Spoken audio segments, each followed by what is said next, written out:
২১ জুলাই ২০২৫ বাংলাদেশের ইতিহাসে একটি শোকাবহ দিন।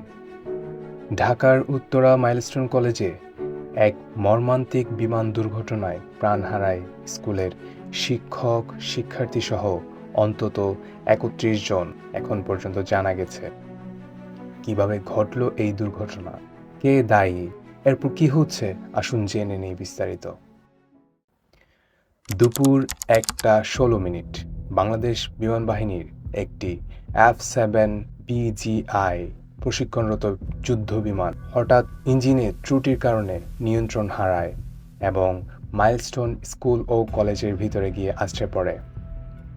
পাইলট ফ্লাইট লেফটেন্যান্ট তৌকির ইসলাম শেষ পর্যন্ত চেষ্টা করেন জনবসতি থেকে দূরে যাওয়ার, তবে দুর্ভাগ্যজনকভাবে তা সম্ভব হয়নি।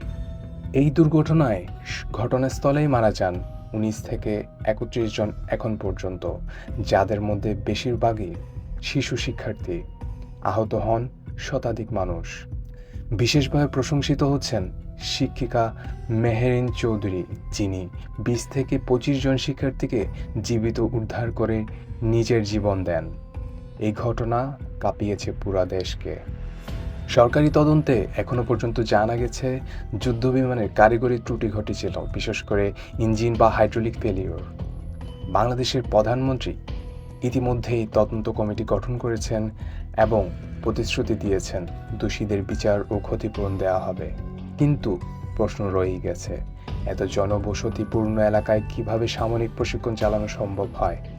এই ঘটনার পর থেকেই শিক্ষার্থীরা রাস্তায় নেমে এসেছে। তাদের দাবি, স্কুল কলেজ এলাকার উপর দিয়ে সামরিক ফ্লাইট নিষিদ্ধ করতে হবে।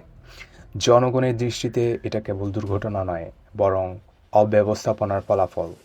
তারা চাইছে নিশ্চিতকরণ, ক্ষতিপূরণ এবং জবাবদিহি। এই ঘটনা আমাদের চোখে আঙ্গুল দিয়ে দেখিয়ে দিল, প্রযুক্তির উপর অন্ধবিশ্বাস নয়, বরং প্রতিটি প্রশিক্ষণ, প্রতিটি ফ্লাইটের আগে দরকার আরও নিরাপত্তা মূল্যায়ন।